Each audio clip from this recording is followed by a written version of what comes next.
2-1. Derek, Ew. been a while since I saw your face. Yeah, thank you. I was going to say something else. I've seen some other stuff, but the face has been a minute. Yeah. You send me way too many text messages. No, it's great to be back, though, man. We're behind the bar. We're ready to go. Yeah. What you're doing more work at this bar. Oh yeah, dude, this whole bar is going away. I have a whole brand new bar that's coming. This whole man cave will look like a sexy little lounge, dude. Like It's gonna be sweet.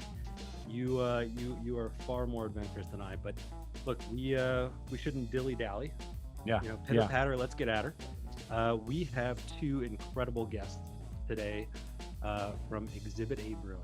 Exhibit A Brewing. You had to tell me on the text. Yeah. So Exhibit A Brewing is a great brewery on the East Coast East that I have Coast. never tried before. They don't distribute out to Nevada yet. We're going to try to convince them today to do so, because I'm not going to lie, I did try one of the beers that they sent us before today's episode. You know what the funny And- part about that is I knew you would. You knew. And so when I asked you about the beer, I'm like, Stu, you try and save some of those for the show, because I knew you would try one. Such an asshole.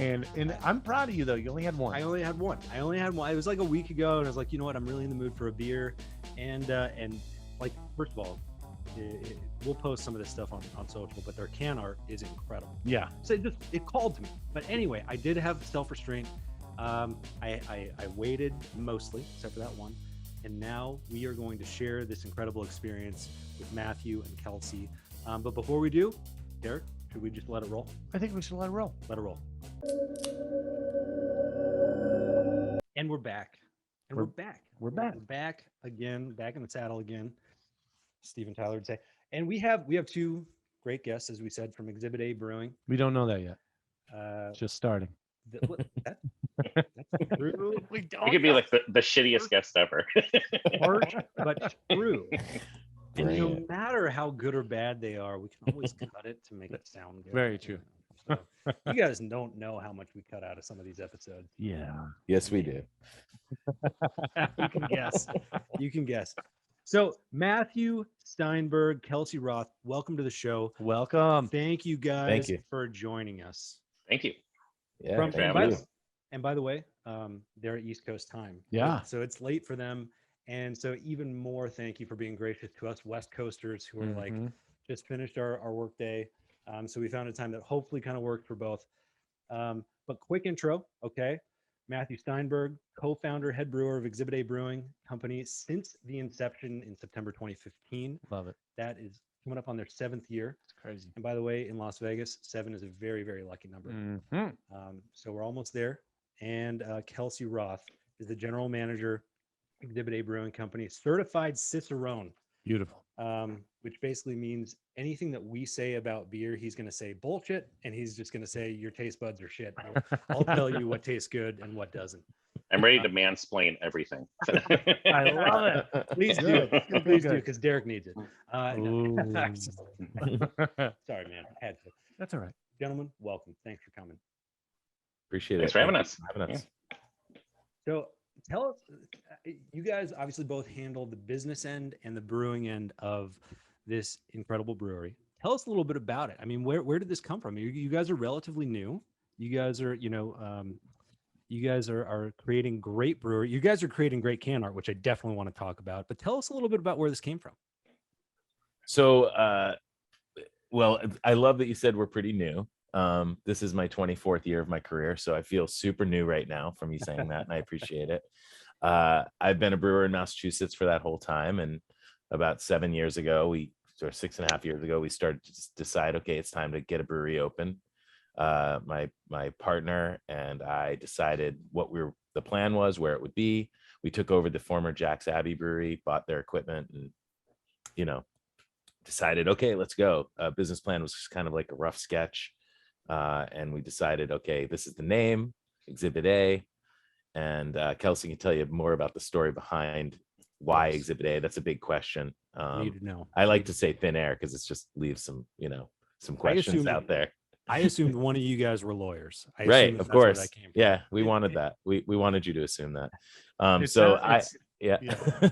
No, go So ahead. Kelsey was our first hire, and I found Kelsey through he worked for some people that I knew in the retail side of the business, and I knew he had a creative mind. I knew he had a great marketing mind, and I wanted him to try to take the helm of, general management of the business, but also the design element of what we're trying to do, come up with some cans, take over our social media, create a tap room, all of these things. So we hired one brewer and Kelsey, and then a team of tap room soldiers, and kind of figured it out as we went. I think we just celebrated, or we're about to celebrate 6 years. Is that true? Yeah, We actually opened. we opened Yeah. 2016. Yeah. Yeah. 2016. Yeah. We Okay. formed it. The company was formed in 2015, and then it took a rough, 6 to 8 months to get it open. Got it. But yeah, so we are about to celebrate our 6th anniversary in September. So we've got some time. Well, that blows the yeah. relevance to Las Vegas completely out of the water. Well, no, but in August, we will be entering our 7th year of existence. So there you go. It still works. It's in the same year. So we'll wait to release this podcast episode in August. Right, yeah. Of 2020. We'll wait another year. That's right. Yeah. That's right. We'll wait a while. We'll be good. But yeah, so it's been a fun ride. Ups and downs, obviously, with COVID. Yeah. I mean, oh this yeah. is because first of all, from what I understand, and obviously we have got to go out to the East Coast, check out this brewery, because I hear you guys have an incredible beer garden. Is that accurate? It is. It is. Yeah, Kelsey. it opened, I guess, 3 years ago now. And like the first year was like pre-COVID. It's just like an awesome space. We basically transformed a parking lot into like this really comfortable, great vibe beer garden. We planted, set up trees and planters, and built benches and tables out of reclaimed wood, and built like a nice little beer shed. And it just created this really nice vibe, like a little oasis in the middle of this industrial area of Framingham, Massachusetts, which is about 45 minutes west of Boston. And then when COVID hit, it became just a great space that could still accommodate people with all the restrictions in place, because we were able to space all the tables apart, so everything was 6 feet away. We were able to quickly pivot to table service. So all of our servers who used to just pour beer behind a bar, now they're like walking around with tablets, taking orders and delivering beers. And and God bless them, they pivoted on a dime and figured out how to do that quickly. And it just became a good space to be outdoors, during the pandemic, and still, be able to meet with people and and spend some time outside. Yeah. So, and as restrictions loosen, we were able to loosen things up as well. But it's just really become a nice community touch point, a place for people to gather and even have events. And the teachers from the surrounding schools come by after class, and hang out and have some beers with us. And I thought you were going to say a field trip to the brewery. I thought that was going to be where we were going with this. With teachers, we found out, love to drink beer in beer gardens. Sure, sure. 100%. And so all of the schools in our area, we are a vital service, to all the teachers in the area. So you guys were an essential business during that time. Mm-hmm. We're heroes. Technically, yeah. I mean, we've all been, we can't work from home, so we've been going in every single day, this whole time for the last 2 years, wearing masks every day, and really just doing what we need to do. What would we have done without the brewers in our lives? Seriously, 100%. I mean, most of the brewers I talk to work straight through it. Just we've had to. Yeah. Thank goodness we've had the opportunity to. Also, yeah. I think I just want to add to what Kelsey was saying about the beer garden. One of my favorite things about the beer garden is that from day one, Kelsey and I had a very, very clear agreement about the types of entertainment we'd want to have in our brewery, and one of them was independent original bands. And we've really done an amazing, these guys in the tap room, Kelsey and Adam and Alex, who's our tap room assistant tap room manager, they handle all of that stuff, whether it's comedy shows from local comics, and having original live bands, which we've discovered some amazing bands by doing this. Like we have, there's local bands that I would have never heard of that unless they played at our brewery. And we've discovered that we've had, some of these people have had storied careers, Oh, yeah. guys like Well, Dave Colley playing in our brewery, who was in Morphine, who's now in plays with the Macrotones, or plays with he played with Dub, right? He played with Dub Apocalypse. Dub Apocalypse, and Yeah. and we've had the guys from the Cars show up Yeah. to shows, So it's been amazing to have a place for that. And in the winter we do that in the brewery, on the brewery floor, actually, where we clear out the area and brewers. Do you guys have a lot of interior space to be able to do those kinds of things? We have a nice space where we set up like a big movie screen, and they have my parents' old rug from their living room from the 70s. It has like the drum rug. And we have bands, we have room for bands to set up for like 85, 90 people. 80 people or so. Yeah. 80, that's solid. That's big. So there's a great local band from Boston. Yeah. I'm not sure if you guys know about them. They're actually called Boston. Oh, sure. Very unknown. New guys. Fly under the radar. Yeah. You guys might want to look into. Yeah. Just kidding. We can only book them on a Thursday night. No, when Aerosmith isn't playing, we can maybe book them. Yes. That's one of the biggest things, though, man. That is so cool that you take like local bands and do that. I think COVID showed us a massive like community, like building kind of thing, right? Yeah. And now things like this, like we can do these Zoom calls and all this different stuff. We can make it work. For as bad as COVID was, I gotta say, like it did show us some really cool, useful kind of almost building this like relationship with people, even though it may not be here in the room. Well, we adapted, but I'd still rather have you guys here, or 100%. or I'd rather be there in their brewery. Yeah, you need to come here. Yeah. Well, not right now, because we're getting like a major blizzard nor'easter coming this weekend. And it's like 10 degrees outside. So the beer garden's kind of off limits right now, is what you're saying. Yeah. Yeah. All right. It sure is. But kind of back to the music thing too, is we realized too, when we were figuring out, we obviously, both Matthew and I both love original bands. We both played music, and so we wanted to support that scene.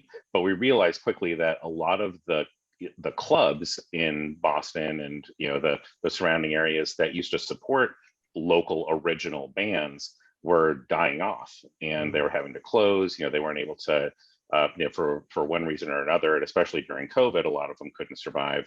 And breweries have really kind of picked up that mantle. And there's a lot of places for a cover band to play, but there's not a lot of places for a band that's doing original music to play. Wow. So we really wanted to focus on that aspect of it and say, hey, we've got a space for you.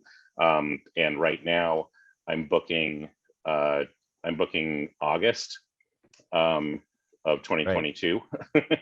Wow. So there's that much demand, that bands are like, hey, can we come play? So I'm like, yeah, but I'm booking in August.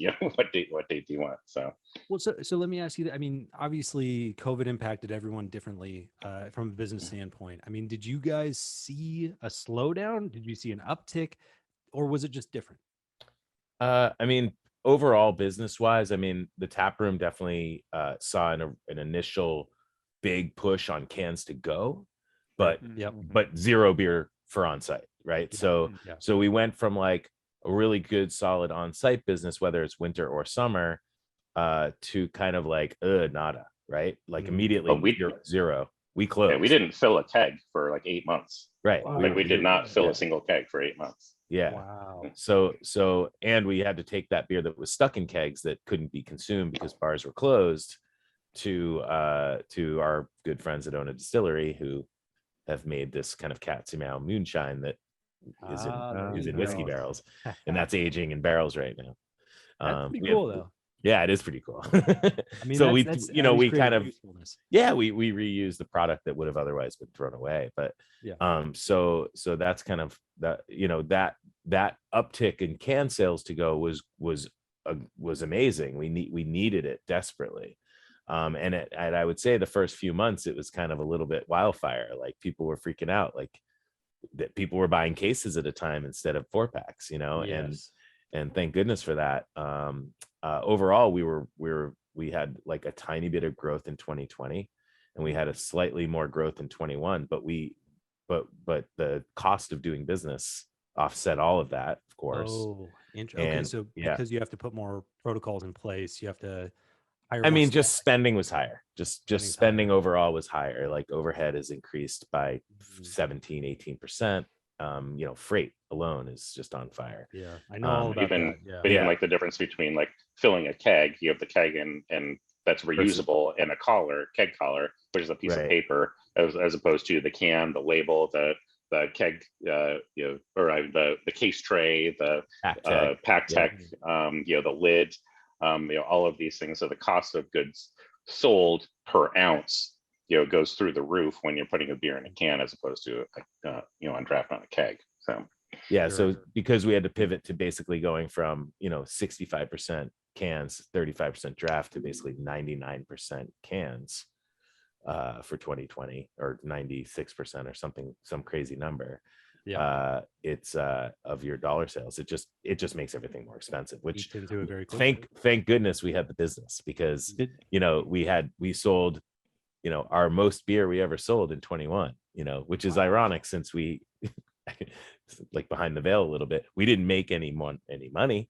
I mean, we just sold more beer. We just sold more You beer. sold more We beer. survived. Is it We challenging? survived. Like, We were able to survive. give. I mean, we not only did we survive, I would say that we thrived, because we were able to give some raises. We gave promotions. We didn't let anyone go except for a few, a handful of part-time people. Those part-time people were just, beer garden staff that, beer garden was closed in the winter. So, Yeah.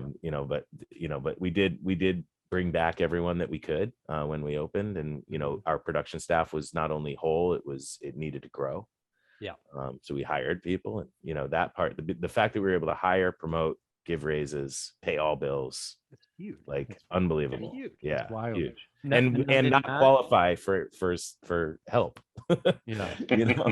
Wow. Now, did going 99% can kind of give you, like, did it almost release a little bit more creativity as far as what you were going to make? Because now you had to do all this can and like can art. So Yep. did anything kind of like, did you think of can art essentially, and then like, oh, we got to make a beer for that? I mean, that's hilarious, because the way it used to It's happen not how was- it works.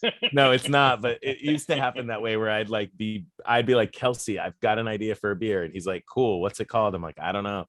And then, but I have this idea, and then like we would come up with a name. I'm like brewing the beer next week, and we don't even have a design yet, and then Yeah. Kelsey would I mean, in the case of this one's a little different, because it was planned really well, but Just a Kitten, It's a my Just a daughter, Kitten.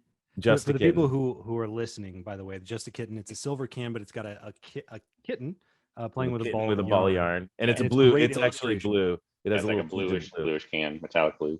So Oh, my okay. now 20-year-old stepdaughter Isabella did the illustration, and Whoa, no way. and Kelsey did all the design element, and he does all of the can art that she doesn't draw, which she's just she's only done a couple of them. But this was our cat, or is our cat, I should say, Toby. awesome. But What's the so name of the cat? We got another Toby. name of the cat. Toby the cat. Toby the cat. Oh, and you said I'm allowed to swear? Toby is Yeah. an asshole. He is Yeah. the biggest asshole. Dude, He I will- concur. I got a dog who's a dick, but you He love him. is a dick. You love him otherwise. Your right? dog is awesome, but he is a Oh, dick. nice. That is all Kelsey. That can you have in your hand there. This That one- we're gonna that's need you to Office come in Space. on Saturday. Yeah. I Yeah. had to put this up here, and we'll post this on social. But Yeah. it's called Saturday. We're gonna need you to come in on Saturday Scotch Ale, and if you have not seen Office Space, that'll mean absolutely nothing to you. And But- who are you Right. if you haven't seen Office Yeah, Space? what's But go wrong with you? By the way, Yeah. stop listening to our podcast if you haven't. This was actually the first can I saw when I pulled it out of the box that you guys sent, and I was just blown away. I was like, "Holy cow, this is fantastic!" Yeah. So where I mean, are you guys just big Office Space fans? Kind of, yeah, but I think everyone in the brewery is a fan of the movie, but Yeah. but the name actually came from one of our brewers who I think he was just making a joke that he was going to have to come in on Saturday That was to Latuca, finish right? making. Yeah, no, Yeah. it was Matt Dinner. Right, Matt Dinner. Yeah. And he was joking that he was going to have to like come in on Saturday, I think, to finish making the beer or something like that. And we're like, well, we now have to call it that. Absolutely. So yeah, I had to get Lumberg on there, and this label has had a few different iterations, but I really like where it's landed at this point, and yeah, this has like a nice feel to it, and we haven't gotten a cease and desist yet from anybody. So yeah, that's what I was. I was going to ask about that because it's spot on, man. Now, did your stepdaughter do the drawing on this, or who? No, that's all Kelsey. No, I did that one. Oh, Yeah. Good work, man. Yeah, she's only done. This is the only one that she's done. The kid. Yeah. Well, I'm glad you got the red stapler in there. That's an important. Oh, key. 100%. Had to be done. We have a lot of fans, though. That there are a lot of fans of us that also love the movie, and can't wait for Scotch Ale to come out every year. So this is a seasonal release then. Yeah. We just brew it once. We brew it once a year. Yeah. When do you guys usually release? It comes out this year it came out in December, right? It's going to start coming out more like early November. Yeah, it's going to come out before Thanksgiving, I think, next year is the plan. Every year we kind of creep it back a little bit just because we want to have it available for the time of which we want you to consume it. Not necessarily like I don't want to release a summer beer in April like the rest of the breweries. I kind of want you to consume it when it's available. I want it to be available when it's appropriate. I'm so glad you said that, because one of the things that this is where I definitely become a little bit of a basic bro. But I do like pumpkin beers. I do like. I'm okay with that. We make a weirdo pumpkin beer you might like. I want to hear a little bit more about that. And tell me when you release it, because here's the thing. Like, I've noticed now pumpkin beers. Thank you. No, it's not. It's actually, it comes out in August. That one this year. I'm about to throw you under the bus. The last week, we will brew. I should say we brew it in August. We release it in September. Yeah. Okay, so September is acceptable, but I swear, I think I saw some pumpkin beers come out at the end of July this year. Oh yeah, everything just Shipyards comes out in June. Everything just keeps moving. We're going to see Christmas stuff like in July, in January, and then actually by October, I couldn't find a pumpkin beer anymore. Like when I actually wanted one.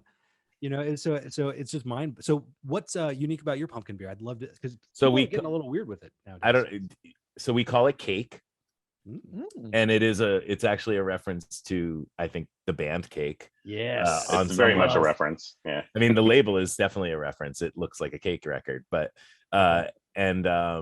the beer itself is actually a collaboration with a bakery that we love called My Grandma's Coffee Cake, and my good friend Seth Anapol is the CFO there and has worked there for many years. And we ate this cake as kids. My parents had the cake in the house, and the butter knife was just left in the bag, and you just went after it every morning and grabbed another hook.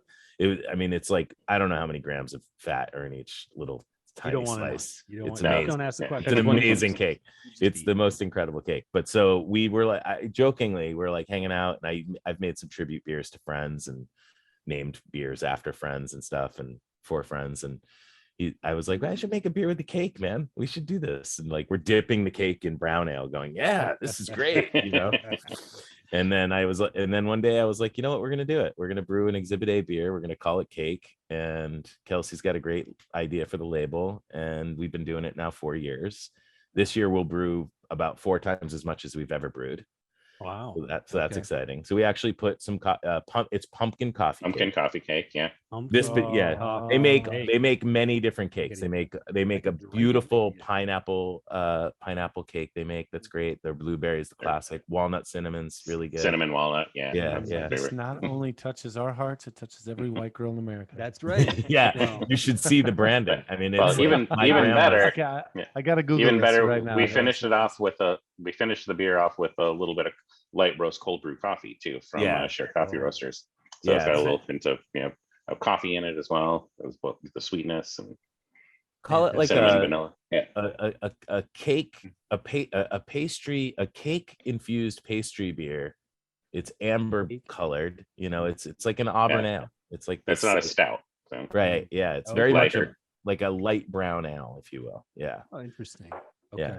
A little bit sweet, and a little bit like nice coffee aroma. Is that the case? You look Is that at it? it? Yeah, I found it. Mm. Yep, I can't that's see it. that. Yeah. Oh yeah. Awesome. Look at the. Yeah, I think it's on our website right now still. Yeah. So you guys have referenced music several times now. So I got to Mhm. ask both of you. Desert Island, you get one disc, one band. Who you picking? Oh God. This is putting you Oh, on the God. spot. I This is- thought you were gonna say beer, and that was gonna be no, easy. no. Yeah, yeah. No, We've answered that'll that come question later. a bunch of times. In Sync or Can it be Backstreet two? Boys? Can it be? Oh, geez. I mean, come on. It's definitely Backstreet Boys. Come on. I'm too old for NSYNC. I mean, I'm out on both. yeah, totally. Can it be a double album?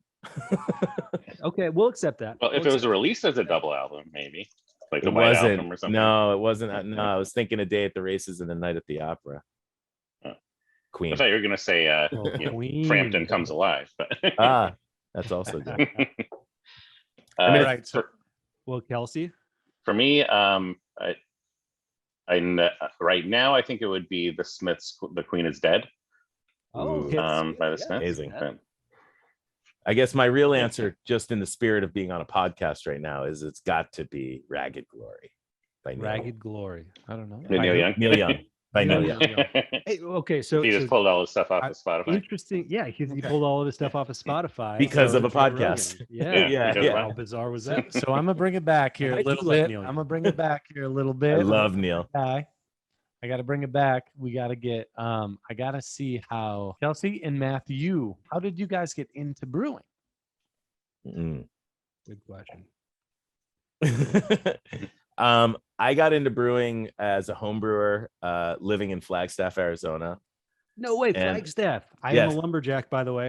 I'm a Oh, right on. lumberjack. So am I. NAU, Yeah. brother. Hell yeah. Nope. Class of 90, supposed to be 5/7, I think is where I was. Yes. Nice. Yeah. 08 for me. Yeah, it was Nice. a good I lived in on Cooch Drive up off of Wow. Do you know where that is? Cooch Drive, but that's fantastic. it's kind of a weird name of a street, Yeah, but yeah. it's up above Homebrewers Outpost, which used to be at the top of Yeah. San Francisco Street. Yeah, I do remember that place. It's up 180, and you kind of bang a left before you get towards the mountain, and Yeah. it's right there. Yeah, no, I love my time in Flag. So I started home brewing. I shopped at Homebrewers Outpost. I worked there briefly. I had a pool table and a lot of homebrew, and thus a lot of friends. And they definitely, I have still friends from those days that like I've sent beers to. That, I have a friend that still lives in, she lives down in the valley, but I sent her some beers, and we're sending beer to Arizona. Actually, ironically, they're in our footprint Yes, right I wanted to Yeah. talk about that. Yeah. Before we close out on the Flagstaff conversation, I said I was a lumberjack. Just so the people who don't know what Northern Arizona University is, the lumberjack is the mascot. I am not actually a lumberjack. I was gonna say. you. With your new mustache, I wouldn't know. Yeah, well, the mustache helps, my case there. But you're But- okay. Like you're a Yes. lumberjack, but you're okay. Yeah, that's right. But in Flagstaff, which is a very small town, it's growing, but it's a very small town in Arizona. It is like the coolest little town. It is not like Phoenix. It's not like Tucson. It's like when you Vermont. live in- It's like Vermont. It's It very is. much like small town, snowy town. And Yeah. it's snowy in Arizona, believe it or not, for those of you listening. And you have to drink beer there. That is like the rule. That it is a culture in Flagstaff. And I went back last year, and there are like now, I don't know when the last time you've been back was, but it's Been now like 4 or 5 years. Yeah. there's a lot more breweries there now. So it's becoming more of a culture. It's awesome. When I lived there, it was Beaver Street Brewery, Flag Brew, Yes. and Oak Creek Brewing had just in Yep, down in in Sedona, Yeah. and Mogollon had literally opened like moments before I left. Yeah, that's Yeah. right. I remember. And Beaver They're not Street- there anymore. And yeah, Beaver Street, who Gene Olmquist, who is the brewer, probably still at Beaver Street. He's probably I think he's an owner too. He started Homebrewers Outpost. He was the one who got I didn't me know that. my first actual job in this world of beer, because he hired me to work for free ingredients. Wow. Yeah. What a trade. That's fantastic. I mean, it was either that or $7.25 an hour. It wasn't, or $6.50 an hour. I don't remember what. Actually, in Yes. Flagstaff, minimum wage is probably like $4.50 an hour in Probably. 1995. So Probably yeah, something like that. wasn't great. Kelsey, what about you, buddy? How'd you get into it? So I'm still proud of the fact that I've never brewed a drop of beer. Holy So I made it all this way. It's not his role. It's not his Yeah. role. Not my thing. But no, I worked for probably about 15 years as like a media producer. So I produced television commercials and corporate video and sales tools and websites and print media and things like that. And I was just kind of getting really tired of that industry, and really was looking at the beer industry, and it's like, as it was coming up in the Boston area, and I'm like, these people are really cool. I really like what they're doing. But seeing what was happening, like, I'm like, these are like really talented brewers that aren't really that great at marketing and design and all of that stuff. And so I said, I saw an opportunity for me to use my powers for good instead of evil. And I got a chance to work for these two women, Kate and Suzanne, who were really pioneers in the Boston area, at least, for craft beer on the retail side. They opened a store in Belmont, which is just, it's right near Cambridge, just outside of Boston. And it was just all craft beer, just focused all on craft beer. And this was in 2008, I think, or 2007. Yeah. And at that time, this was like revolutionary. Like, nobody was doing anything like this. And I was like, wow, this is what they're doing is really amazing. And I heard that they were planning to open another store. So I applied to help them open, help them open that second store. So I worked there for about a year.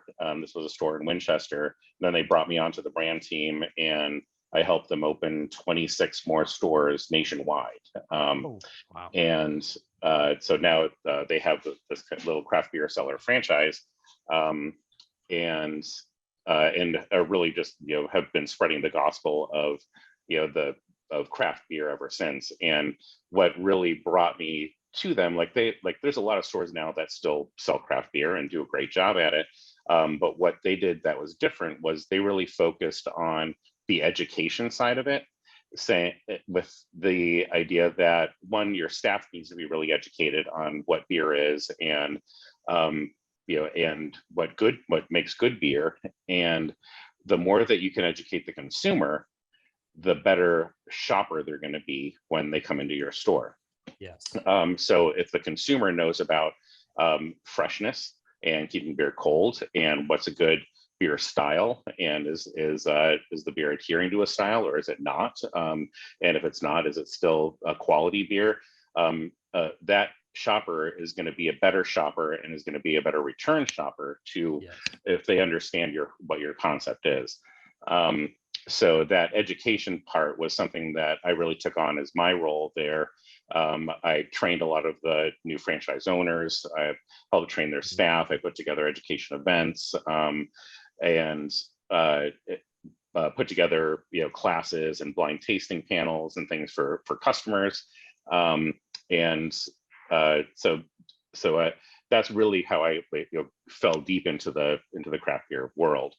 Fell deep and then into the craft beer world. Not Yeah. a bad way to fall deep. That's a great way to phrase it. Because Yeah. it's, you kind of fall in, and you want to stay there. Yeah, you don't come back out. Yeah, That's right. 100%. Yeah, and that's how I met and heard of Matthew, and then when I heard he was opening a new concept. I thought it was Mike. Hold on. Well, we call him Mike. But Got it. but so yeah, that's where we met, and and he was like, hey, I'm looking for somebody to kind of head up the front end of this, and I'm like, well, you need design help, you need photography, you need web design. I know retail, I know POS systems. So I'm like, hey, I can do this, so I got to help open a brewery with somebody else's money, and and that was fun. And I love that he uses that, because that's actually my line. Yeah. Which I mean, I don't know if that's why Kelsey said that, but I have used that line because when my first big job opening a brewery, was with someone else's money, and Yeah. that was It's that the was dream. Yeah. What, Yeah. you know, don't Yeah. spend your own money, but build something that you love. Yeah. You know. Yeah. Yeah. Yeah. And that brewery is still successful. I obviously left that brewery a long time ago, but that part's there's a lot of learning to be done, and I say to anyone who's starting their own place, like, have help, because if it's all on your shoulders, it's gonna be all on your shoulders. You need to have people around you to help support that, and you know, whether it's a staff like we have here, or you know, partners or whatever But it is. it seems really like a recurring theme, because we actually had Greg Cook from Stone Brewing on Never heard a of him. couple of months ago. Yeah, he's a nobody in the industry. Don't pay attention to it. But I hear you like smashing beers. yeah. I mean, I don't even. But you know, one of the funny things is, like, when we brought him on the show and he joined. You know, one of the first things that he said was like, "Look, I didn't do any of the beer. Like, I'm not the mastermind here. It's I not a was brewer. not- Yeah. Like, I just, you know, he's not the brewer, but he knows, like, when he went to Berlin, he knew when he opened in San Diego, like, it was not him. He was the first person to say, like, I am not the guy that everyone seems to think I am. I just love doing this, and, you know, creating, like, helping to create a great brewery, but he's not creating a great beer. He's not a brewer, Right. you know, but he has the help. And I think Made a lot of that's- good decisions. Yeah. Hired Yeah. great people. Hired Mitch, who became Damage Steel, phenomenal brewer. who's now has New Realm, but Berlin may not fall into that good decision camp, but you know what? They tried it. They gave it a shot. they went for it. Yeah. We were So- just Yeah, talking and- about Stone beers the other day, like recently, out of the blue. So it's funny that you brought them up. I bring them up all too frequently because I'm from San Diego, and so I just have, you know, that was my first craft beer that I grew up on. You And should have Yeah. saw when Greg Cook was on. Oh my gosh. I was He You're like was like a little fanboying. kid in a candy store, man. like- It's like- it was super I cute. probably He's- would be too.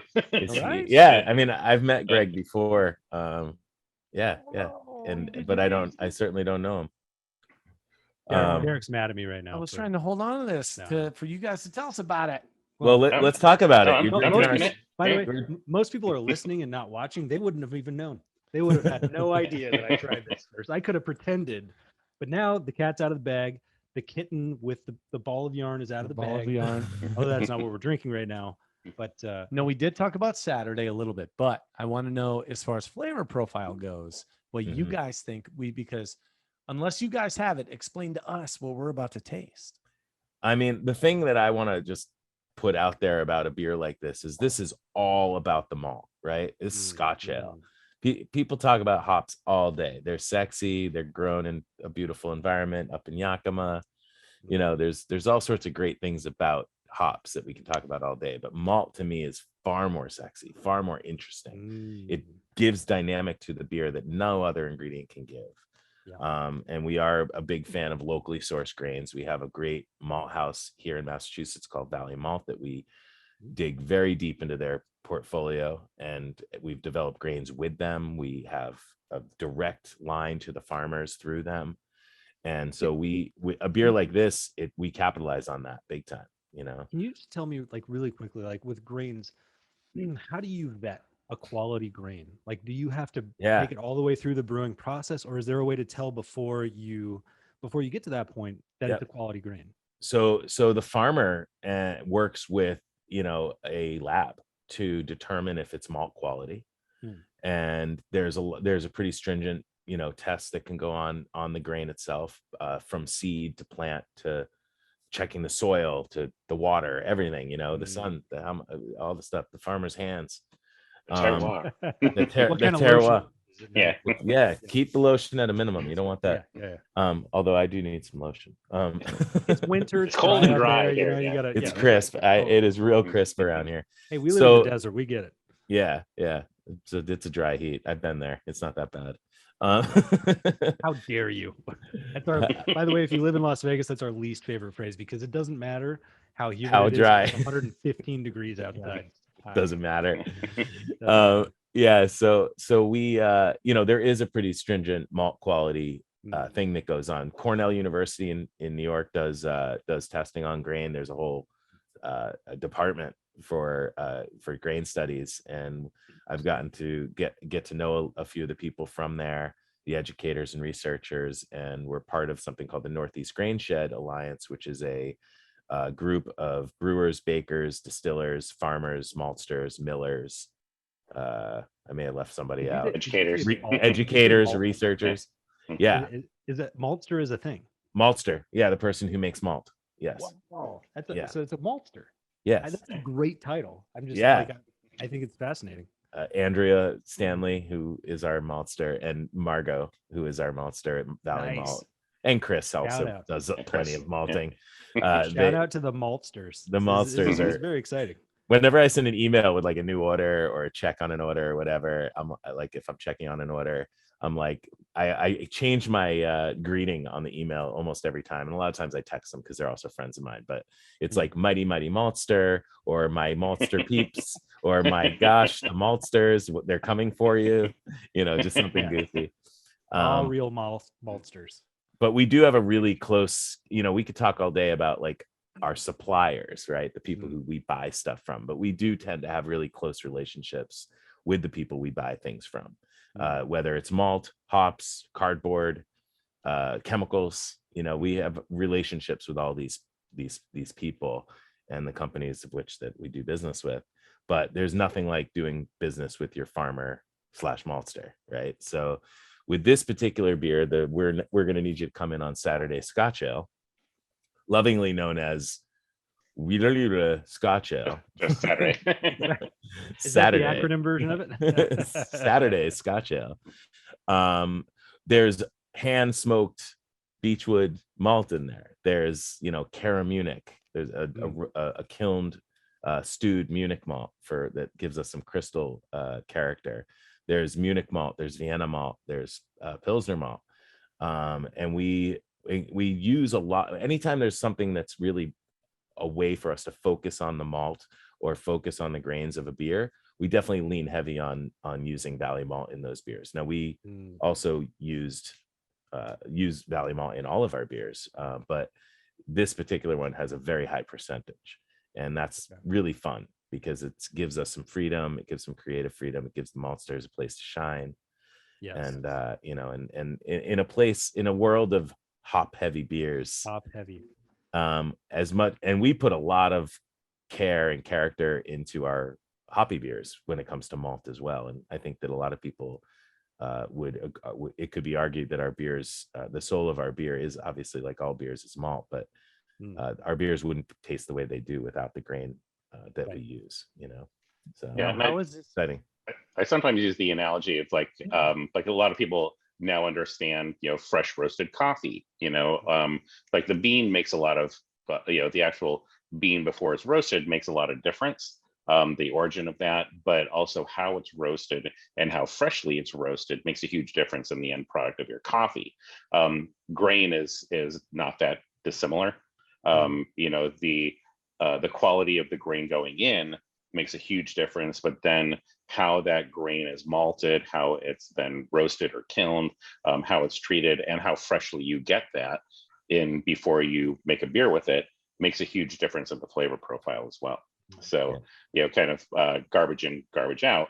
The better product you have going into making your beer makes a huge difference in the flavor at the end. Yeah, we've all seen the advertisements, like from the big companies talking about the grain, how the farmers like got a hoe or whatever, and it's Well, Bud Light uses like the best ingredients, right? Like only the local source, like they do. I mean, I know that I will say that, like, Anheuser-Busch as a company does actually buy really high quality ingredients. There's no question about that. They do. You get the scale, I guess. You can. They bring in rail cars of high quality malt from the Midwest, just like I get in bags. I guess there's no accounting for taste, even if you have fresh ingredients, and that's perfectly fine. Right. Sure. We make a habit of throwing Anheuser-Busch under the bus as much as possible on this. We currently are making a new beer, a lager beer called Everyday Lager, and there happens to be rice in that beer. And the rice we buy is from England. Now, I would like to get some American grown rice. The problem with rice now in the beer world for us is it's really expensive. But Anheuser-Busch kind of used it back in the day because it was cheaper. It was cheaper than barley and cheaper than wheat even. And now it's more expensive than both of them. So is it because So they it's- drove up the price, or is there just other market forces happening? I'm not sure because they don't pay more for it than they do for barley. They definitely it's I'm sure less they have their expensive. own farms at this point.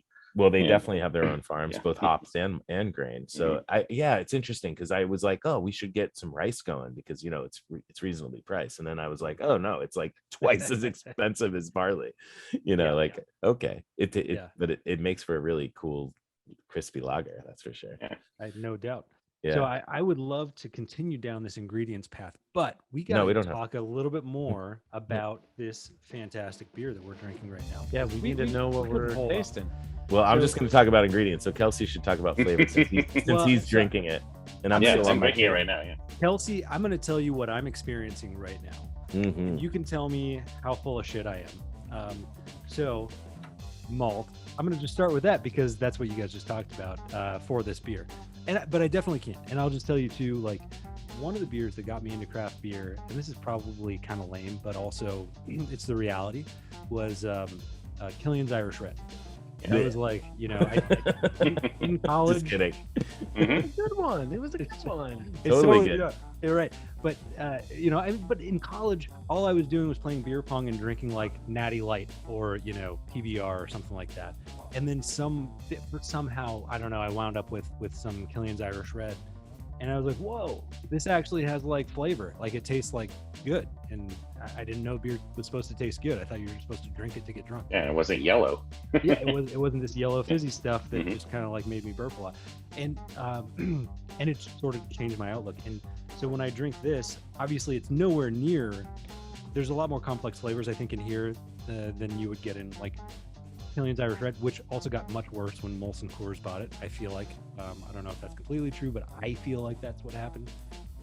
But I'm definitely getting a lot of the complex malty notes that, and I'm not always a malty guy.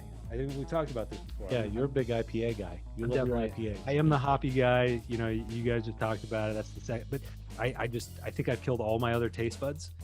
So all I like are hops. But that's not totally true because I drink this and this is really, really tasty. Yeah, this is fantastic. It goes Yeah, on. Yes, Scotch Ale / Wee Heavy is it's one of my favorite styles. I pushed heavily to brew this. I was like, we need to do a Scotch Ale. We need to do a Scotch Ale. And what I love about this is it has that little bit of that raisiny sweetness to it, but also has that rich kind of toasty brown malt character, and then we add that little touch of smoke, which adds a hint of bitterness. And like some people are like, oh, smoke, it's like, oh, it's going to be like bacon or something in a glass. But we add just a tiny little bit, so it just kind of gives a little feeling of that kind of warmth, a little bit of like it's sitting by a fire, like next to a fireplace. This with like a bearskin rug on the floor or whatever. The moment you said smoke, I smelled the beer and I was picking that up. And here's the thing. I'm just gonna say this is like my makes me really nervous because I think about this and I think that like you can put sort of smells or tastes in someone's mind. And one of these days, I know one of the brewers or the brewery teams that join our podcast, they're gonna say, oh, don't you taste that hint of cherries? And I'm going to be like, yeah, I totally taste that hint of cherries. And they're going to be like, ha ha, fuck you. That's not cherries at all. There's no fucking cherries in here, you dumbass. But anyway, that's my aside. I feel the smokiness and like I'm getting that sense. And so hopefully you're not burning me here. Well, no, It's and there. I totally feel your like bear rug and everything. Right when you talked about that, I'm like, yeah, I could see Stu like naked on a bear rug. That could be perfect. That's what I do every Saturday night. We got the picture, and I have the mental picture of Derek with his shirt off. Yeah, we've already got that. We've already got that. No, but this is fantastic, man. And what's the alcohol content on this? 8.4. 8.4. Yeah, It's gonna be You a would good night. never know. It's gonna be a good night. Yeah, it is smooth. It is Smooth. very It's pretty smooth. You would smooth. never know it's that high. We conditioned that beer for a good month before packaging too, so it's ready to go. It's matured well. It cellars well too. Like we've had a couple-year-old kegs that have held up amazing. When you condition for that long, that helps even out the flavors, right? So you're not getting spikes of flavor. Yeah. For here and It there, brings right? down the heat of the alcohol a little bit, Mm. and it kind of like, I like to think that it smooths it out and kind of rounds the beer out a little bit. I wouldn't do that I wouldn't do an extended conditioning in the tank of most styles, but be it lager, of course, but stronger beers like stouts and some porters, and certainly like heavy beers like Scotch ales or triples and things like that, I would definitely do that with. Oh, my 12-year-old just flicked me in the head. I just need to say something. I need to say something right now. I need some we're- Pepto. Derek's getting some tummy pains. You can go lay with your child upstairs. Maybe your wife can take care of you. Just Right. like Derek's got like a newborn baby. And I do think too, but acting he's like 12. So but I want to say this, because one of the other important things that I think our listeners need to know, because most of our listeners are probably on the West Coast, Southwest. You guys are located in the East Coast, but you guys actually ship direct to consumer in some states, We do. which is Amazing. which is really cool. Oh, who And was hi, that? we have a guest. This Is is this Noah. the artist? Is this the No, artist? this is Noah. He's 12. The artist is upstairs. She doesn't leave her room much. Hi. You want to join the podcast for a little bit? Jump on. No, he's out of here. He's like, I'm going to bed or something. I don't know where he's going. You're going to He's gonna sleep. stream on Twitch or something. Oh, there you go. Love I you. have a 4-year-old who's already playing more Nintendo Switch than I am, and that just is a testament to me as a father. So I take full responsibility for that. But There you go. it is what it is. But anyway, you guys are actually distributing direct to consumer in some states that it's allowed. So can you We tell us are. a little bit about that? Because I gotta just give you a little frustration that Nevada's not on that list. But can you I tell know. us? We're bummed. Because I want- As soon as were Nevada on that allows list. us to ship it in. We were on that we list. found a way on that list somehow. We have special podcast connections. Yeah. The secret society. It's the Freemasons, actually. But no, we don't need to Yeah, talk more about that. It was one of the kind of interesting developments because of the pandemic. A lot of breweries were looking at like how else can we sell beer, because we lost our draft business, we lost our taproom business. What are some other avenues? And some of the states said, hey, we're okay with you shipping beer direct to consumers into our state. Now, wine has been doing this for a long time, and there's a lot of wineries. Sure. I always say like wine has probably like a 10-year head start on a lot of things that the beer industry does. So wine you can ship to direct to consumer in almost any state. Beer, it's still only about 6 or 8 states. Crazy. And so we investigated that, and a lot of them, it's a matter of getting licensed in that state, and then filling out all the paperwork and paying the fees and whatnot. But now we're legal to ship direct to consumer, and you can just go if you live in Nebraska, Virginia, Vermont, New Hampshire, Pennsylvania. Did I say Virginia? Possibly Virginia, DC. If you live in any of those states, then we can ship directly to you, and you can go right on our website. Also, Massachusetts, we're allowed to ship directly within our own state. But you can go right on our website and you can order beer, and we'll pack it up in the cool boxes that we sent the beer to you in, and get it right to your doorstep. Usually, most of it's been coming within 3 to 4 days through FedEx. So, and especially during this season, you don't even have to worry about it getting too hot, because the trucks are cold, and the beer gets to you generally in good shape. So We need to start a letter writing campaign, Mm-hmm. because I am sick of not being able to order beer Yeah. to my house. Yep. In Las Vegas, Nevada. From anywhere. This mean, is a think state where about what- anything goes. Think about What what the hell, Nevada man? lets you do. I mean, the things Yeah. that the state of Yeah. Nevada lets you do. the But you Wild can't get West, beer man. delivered. It yeah, really is. why can't I ship you some beer? That Yeah. that you Ridiculous. purchased legally online. Well, and Steve Sisolak, if you're listening. well, this comes back again to the pandemic. Before, you couldn't get delivery from a Yeah. liquor store Yeah, or anything sure. like Mhm. that. So But you pandemic can hit. now. Yeah. Now you can. So now Yeah. you can order, but you have to order from the specific place. Like we don't have a Drizzly or any of those apps where we can, deliver. Like you have to go directly to the source. Yeah.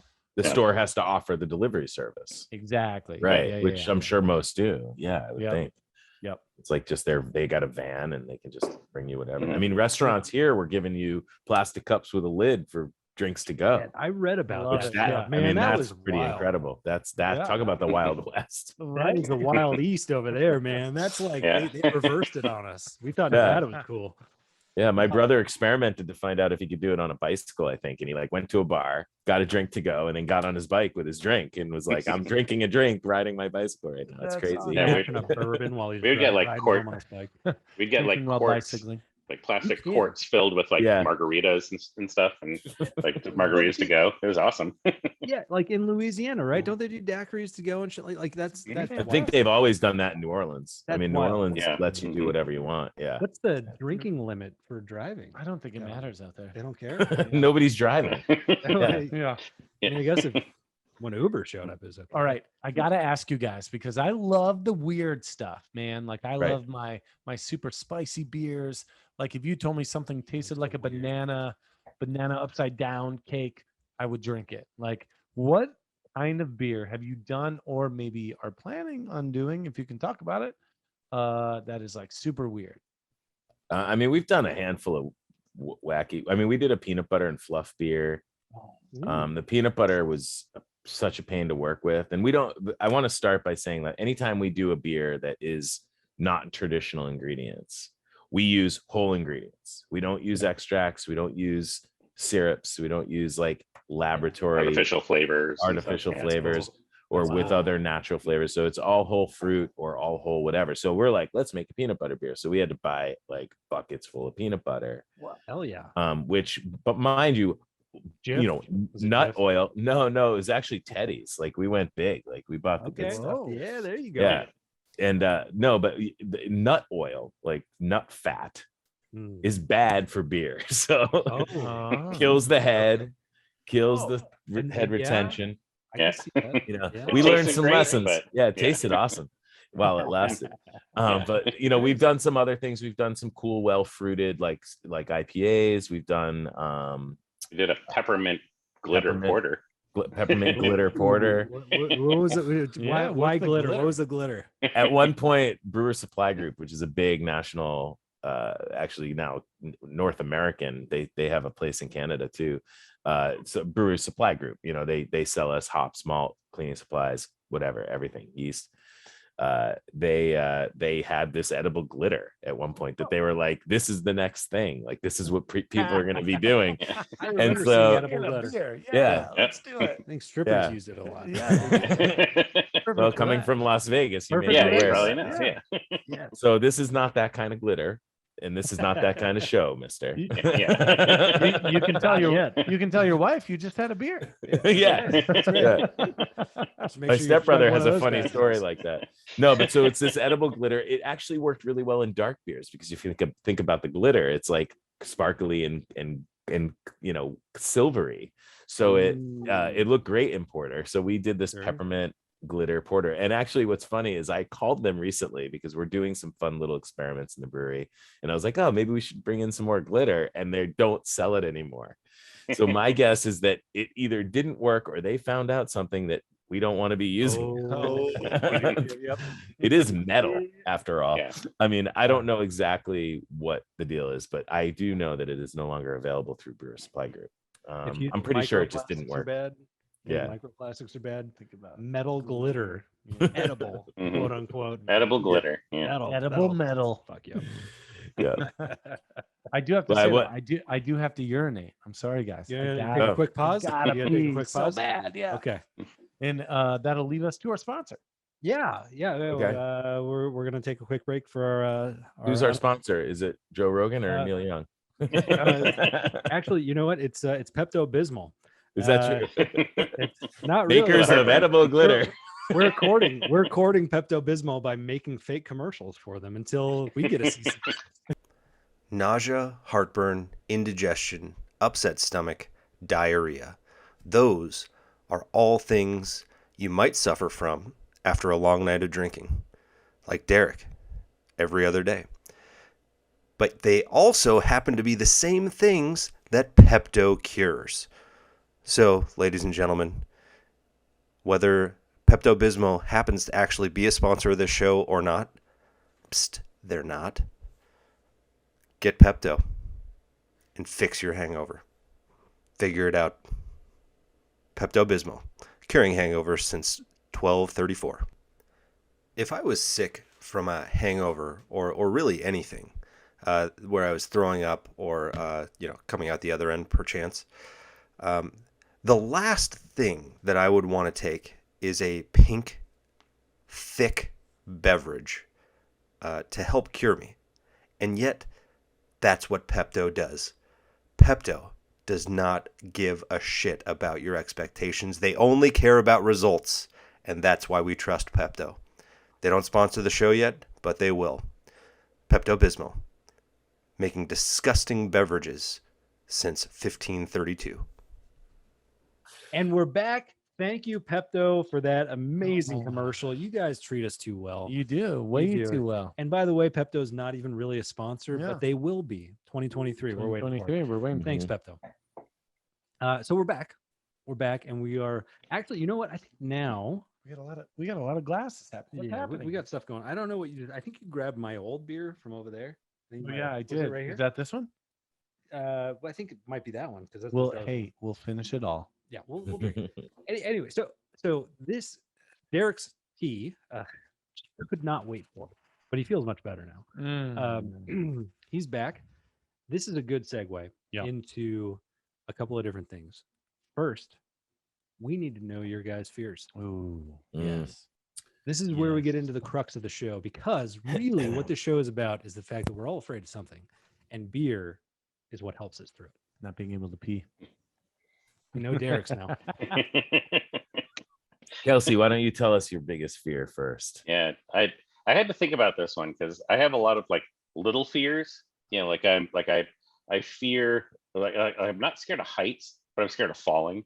You know, it's I don't mind I don't mind being like on a top of a giant building, and I'll go up to the railing to the edge of the building, and I can look over, and I'm totally cool with that. But if there's no railing, then no. You know, I'm not going near there. Totally with you. But I had to think like skydiving is out of the question. Well, that's just it's like literally. No I railing. would skydive. I would skydive. There's no railing. I think there's no You're railing, falling. but he's got a parachute, you know. so Maybe. He's got a tool. He might have a parachute. it's a controlled fall. You know, Well, what if so the I'm rail probably tips I would over be when okay you- with that. Maybe that's our So next y- staff trip. I would There you totally do it. go. Yeah. Skydiving. I'm glad we could help lead you guys to your next Yeah. idea. But I'm like, and I would I would fear drowning, but I'm not scared of swimming or swimming underwater, like being on a boat or anything like that. So it's So just you're like afraid the of act dying, of drowning. which is I'm afraid of fair. dying. Yeah. That's fair. So I had to like putting all of this together. I think what I'm scared of most is quicksand, because like quicksand, like you would drown in quicksand, and you would die alone without any help Sure. because nobody's there to pull you out of it. So growing up, I saw, you know, there was I figured quicksand was going to be a much bigger danger, you know, when I Yes. grew up. So glad you said that, because I think we all grew up playing Mario, and we all grew up watching, you know, Prince of Tides. Yeah. Yeah, and like the Star Trek episodes where they get caught in quicksand, and old westerns, you know, like they're Always just walking quicksand. down the road, and suddenly there's some quicksand, and like nobody's there to pull them out. You know, they had Where's- to lasso the rope, and Why is So- there always quicksand around in the Yeah. 80s and 90s? Yeah. There was just like that was like Very everywhere. common. That was a pandemic. I don't think I've run across quicksand in my life. I guess if I would have, I wouldn't be here. But you know, But exactly. that's a valid fear. But yeah, that you know, dying by quicksand would be the worst, I think. so you said because you die alone and you You drown. die alone because Exactly. there's nobody to help you to pull you out, and drown it was the act of drowning, which is a slow death. So sand going down your mouth. Well, it's not drowning in Well, and dust. it's essentially Drowning almost in like sand, being yeah. buried alive. yeah. Yeah. You know, Which is Yeah. definitely a terrible fear. yeah. Yeah. It's- If Yeah, you don't so- have that fear, I think you're weird. Yeah, so You're not quicksand it like combines a lot of my fears into one. So, Yeah, you got a little claustrophobia. Yeah. You got a little bit Mhm. of you know, dying alone. Yep. Oh, we had Yep. dying alone on here before, right? feeling helpless. So I don't know if we have. We be had honest someone with you. who's like kind of close to dying alone. Yeah, you hit a lot of points. Yeah. I never thought of Adam quicksand Raines, ever. who was just on Quicksand's a good one. claustrophobia. Yeah, claustrophobia. Yeah. Ooh, ooh. Dang it, Kelsey, I'm not gonna be able to sleep tonight, man. Luckily, not much sand in Massachusetts, so not quicksand. Las Vegas, not the same thing. Where is all this quicksand? We need to look this up because maybe somewhere in the world this is really It's in bad. Henderson. I think it's in Henderson. Thank God we're not there. We're on the cusp. We're on the other side of the We're on the freeway. cusp. We're just on the right I don't side. know if you have any fans in Henderson. I respect you, but come on. Oh, they're What are you they're going to be doing testing the waters tonight. That's going to be great. Now, Man. Quicksand is. And by the way, do you guys happen to watch the show It's Always Sunny in Philadelphia? Yes, I have. They just had an episode about with Quicksand when they went to visit Ireland. Oh, So I'm wondering if Ireland maybe has Must be all there. But that's where all the quicksand is. Yeah. all the directors of those movies and TV shows and the video. Well, Mario came out of Japan. Maybe there's a lot of quicksand in Japan. There could be, yeah. I don't know. There's I recently did see some random YouTube videos about how to get out of quicksand. You got to stay still. Well, So- Kelsey needs to watch those. So No, he but save I have himself. You have to go like Well, two different. no, there's, like, staying different ways to still do it. keeps you from. But because if you struggle, then you fall quicker. You're going Yeah. down. Yeah. It's still you fall slower, but you're still Yeah. falling. So Still there's like getting in you there. have to go a certain way, and then like there was a lot involved that I don't think I remember Yeah. about saying quicksand. You didn't learn the There's lesson. no way out. Fall of in it quicksand. in the first place. That's Yeah. I don't know. What does it look like normal ground? It looks I like never normal looked- sand. That's the thing. Yeah. You don't know. Mhm. You never know. It could That's be your scary. next step. It's not a lot of sand in That's scary. That's Ireland. why I hate the beach too. I'm also. Mhm. Walking down the damn beach in San Diego, all of Mhm. a sudden you just die. Like Mhm. dead. Guess what Yeah. we're doing, Kelsey? We're doing it. We're going to be doing a new thing coming up where we go to all the people we've had on the podcast and their fears, and we're going to help them with their fears. So we're going to bring quicksand out to you and get you in it, and then you're gonna have to You'll get out. conquer it. Right. It's gonna be like a Don't kiddie pool move. filled with sand and water. Yeah, man. And, I'm into it. and Yeah. worst case scenario, you don't die alone because we'll all just watch you Yeah. die. Yeah, We'll be there with you as you You'll die. be there. I'll just be waving as I'm dying. At least you're here with me. Yeah.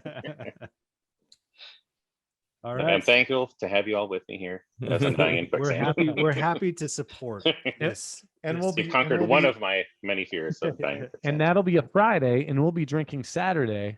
So Yeah. you can wave We're- goodbye to we're gonna working on need you to come Saturday. in. We also have a beer called Sunday Paper, so we've got at Yeah, least some we're- of this. We Oh, got the geez. we're weekend saying covered. we're saying we We need a get it Friday. all. We need a Friday beer. Well, at least we'll celebrate you all. Here, well, I am not afraid of quicksand. I laugh at quicksand. Oh, I laugh in the face. laugh in in the the, faceless face. I laugh in Kelsey's face as he's in quicksand. That's why we work together. Yeah, opposites attract and all that. No, I probably am also afraid of quicksand. I also have a bunch of little fears, like, I have kids, and you guys sound like you have kids, so like, forget it. That's the biggest one. Something happening to them is like, I can't even think about it. A life changer. Yeah, I like them most of the time. Most of the time. Yes. But one of Probably my not all biggest that. fears growing up was bridges, and I was super afraid of bridges. My brother told me they moved and that sometimes they'd collapse and shit, and so I was afraid of the bridge going into New York. I was afraid there was a real big long bridge going to over the Cape, or going into Cape Cod. That's a pretty big bridge, so I was like, this is really scary. But I'm no longer scared of that. And in fact, my brother will often be like, oh, we're on a bridge, are you gonna freak out? I'm like, dude, I'm fine. I'm like not afraid of bridges anymore.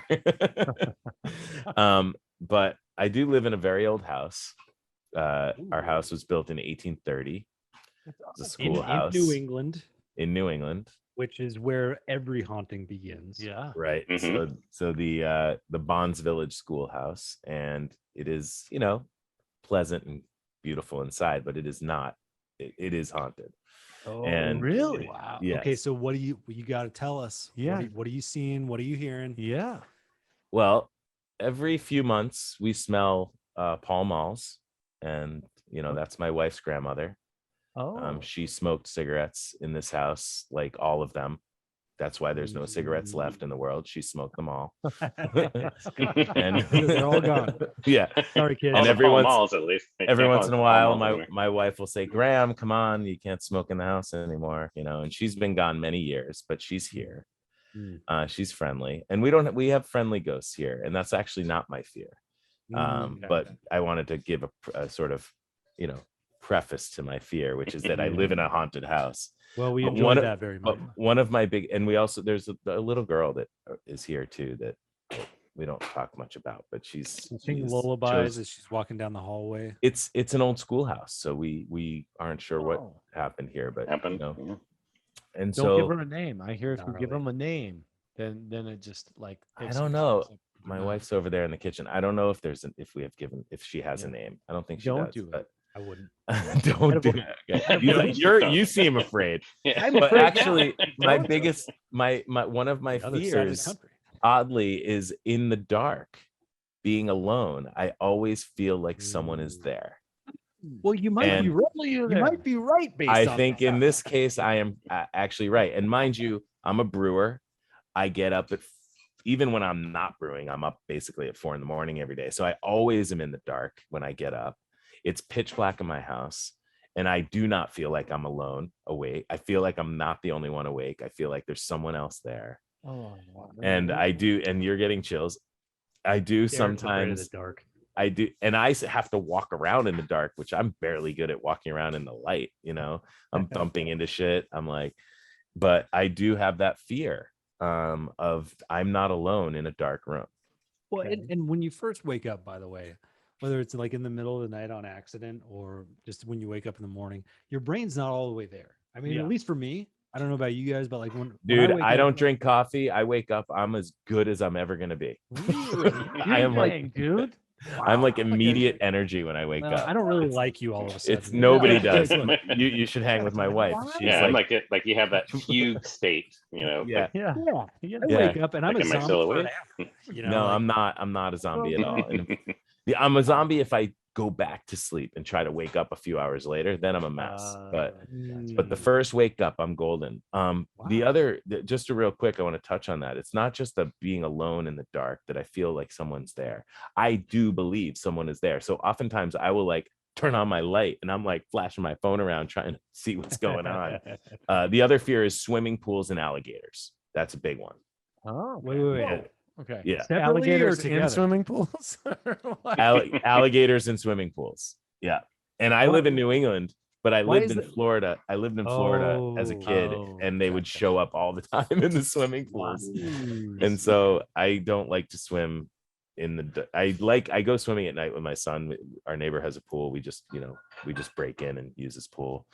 They allow us to, just to be clear. But we do midnight swims, and I do a double check, make sure there's no bears or whatever else going on. Alligators. Yeah. Those New England alligators are brutal. They're vicious. So tell me this then. Let's say you're in the ocean, right? And you're underwater and it's dark. You can see a little bit, but then it gets dark in the ocean. Does that make you scared? I'm very scared. Yeah. Okay. And that's like the New England of all of them. Yeah. Well, it's Jaws. I mean, we were all grew up in New England. I went to the beach on the vineyard where that shit was filmed, and like at night. And that is scary. There's a water thing for sure, because I'm in it. I love swimming in the ocean at night. I've done it many times. In fact, I lived literally a 2-minute walk to the beach when I lived on Martha's Vineyard. So adrenaline up. Yeah. So I guess I like fear a little bit. I don't. Yeah. And all of the ocean here is murky. Like there's no. You can't see it. Yeah. Yeah. So if you guys went to walk on, went to the beach together, and Kelsey falls into a quicksand pit, and then you're swimming out in the ocean and an alligator shows up. The riptide would pull Matthew into the ocean. It pulls Matthew into the ocean. There's a rip. It's dark. It's night, and an alligator. There's an alligator in New England somehow. Like that would be your combination of nightmares. Ultimate fear. Hopefully the ghost will lend me a hand and pull me out of the quicksand. You got the nice ghosts, and it could be fun. What beer are we drinking? Sierra Nevada Pale Ales? Are we drinking the Desert Island beer? Now here's a question: out of both of your fears, do you remember anything that maybe caused the fear? Like, is there any kind of memory that maybe made you, oh God, I'm afraid of the dark, or I'm afraid of, being alone in quicksand? And for me, I think it was my brother. He fucking tortured me. He you know, he told me shit was scary. He explained why. He'd turn the lights off, scare me. He'd, do whatever the hell he wanted to try to scare me. I blame him. I blame Jason. And Sorry, for me, I watched a lot of. We're having next. Oh, And yeah. I just want to make sure we already talked about this, but did we talk about it like in? We didn't full? talk about the Kolsch No. much. No, we mentioned we it. talked about because they were having it. Sorry, I didn't mean to interrupt. I just want to. No. Yeah, Yeah, Kelsey, where's yours come from? Mine came from watching a lot of like creature feature movies on TV 38, like on Saturday afternoon, like on the UHF channel. And that's like where I watched like The Birds for the first time. Scary. And I remember like I was like 12 years old the first time I saw that movie. And are birds robots, by the way? Are birds robots? No. Not in that movie. Well, they were in that movie. No. Have you heard that theory though? I'm just. Oh, that birds are robots. Yeah. There's a group out there that thinks that birds are robots. Well, I know they're dinosaurs, but they think that birds are actually spying on mankind. They're government drones.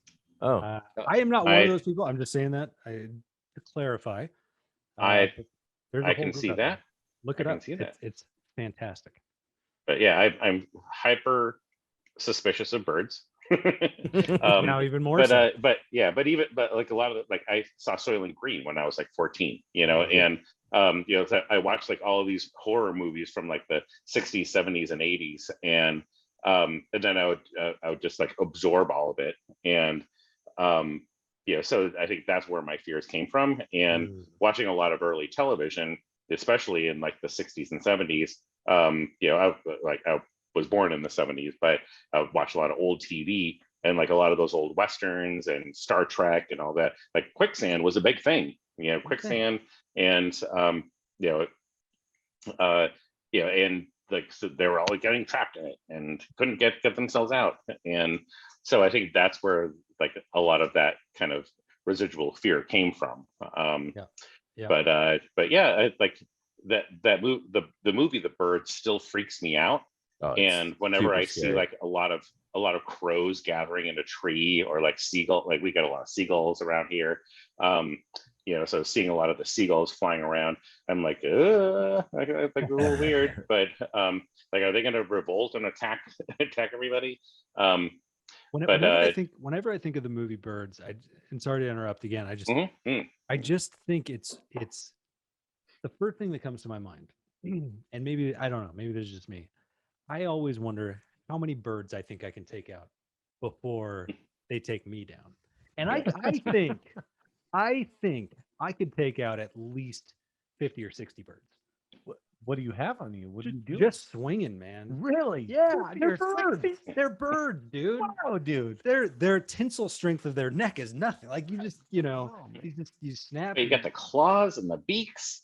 So claws and beaks. Like I don't know. They're raking. You'll be bloody. They You'll weigh be like bloody. 8 ounces. Yeah, you'll be bloody. Yeah. There will be blood.